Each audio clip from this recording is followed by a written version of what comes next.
Alors nous espérons aborder la première partie de cette action, qui est le leave stage, où 3 éléments doivent être abordés, à savoir l'existence d'une décision de droit public qui donc peut être challenge par voie de judicial review, chose que nos adversaires du parquet n'étaient pas en train de contester, pas plus que le délai raisonnable dans lequel ça a été aménagé.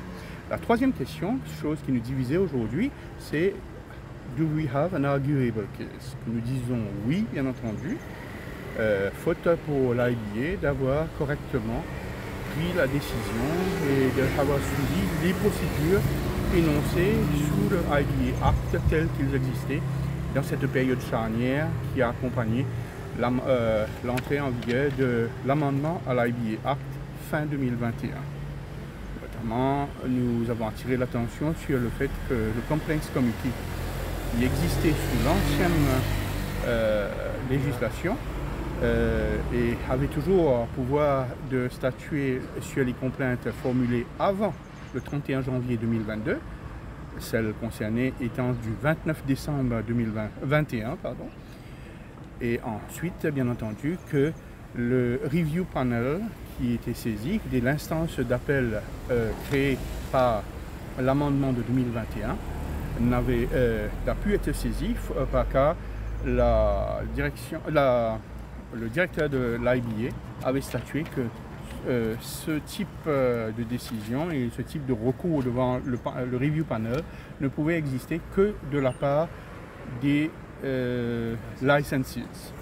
Ce qui, selon nous, est une absurdité, car cela voudrait signifier que alors nous ne pourrions saisir le Review Panel que suite à une complainte d'un licensee contre un autre licensee, ce qui est tout à fait impossible et qui n'est pas exact au vu de la lettre de la loi qui mentionne sans embâche que toute personne, any person aggrieved, c'est le for any decision, can therefore ask for the intervention of the review panel en cas de décision insatisfaisante de la part de l'autorité.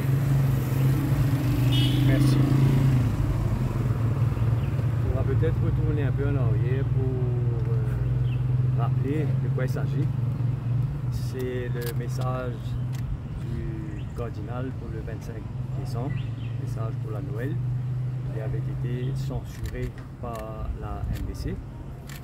Donc, le diocèse, à travers le vicaire général, Père Maurice Labour, avait fait une complainte en date du 29 décembre et 2021. Aujourd'hui, on est en 2023 et c'est que la première étape, ça veut dire on est venu demander la permission à la Cour suprême de faire un judicial review de la façon que l'IBA a traité la complainte, la façon que l'IBA a rejeté surtout la complainte d'abord et a refusé, on appelle ça decline jurisdiction, il dit qu'il n'a pas de juridiction pour écouter l'appel, pour demander la permission à la Cour suprême, le jugement étant délibéré. La décision de la Cour suprême. C'est bon? Moi j'ai envie de dire que we are aggrieved party.